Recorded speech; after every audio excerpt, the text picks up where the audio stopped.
Hello and welcome.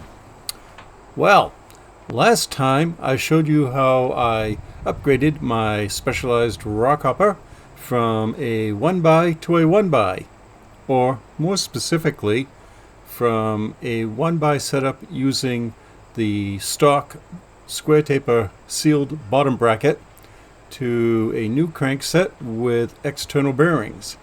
And that was definitely an improvement. The external bearings are so much smoother. After I did that, I took her out for a ride, and this is that ride. All in all, this was a pretty good ride. I mean, I love being out in the woods in the autumn. I just like the way it looks and the way it smells out there. But there were two unexpected occurrences, which we'll get to later.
Unexpected occurrence number one. I ripped out the back end of my pants. I couldn't believe it. And yeah, I guess it was a good thing that I was wearing a pair of cycling shorts underneath, or it would have been awfully breezy, and probably more than a little chafing would have been involved.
Unexpected occurrence number 2 happened on the access road to the trail. I was bombing back down at a pretty good clip, and I hit a pothole, and I pinch flatted the rear tire. Luckily, I was within sight of my truck, so I just got off the bike and walked it back. But yeah, that was a surprise. So that flat that I got did put the idea of going tubeless into my head, and that is more likely than not going to happen. Yeah, I'm just lucky that that happened so close to where I parked my truck. I mean, I was within sight of it, so you know, it would have been a lot less enjoyable had I had to walk a few miles with the old girl.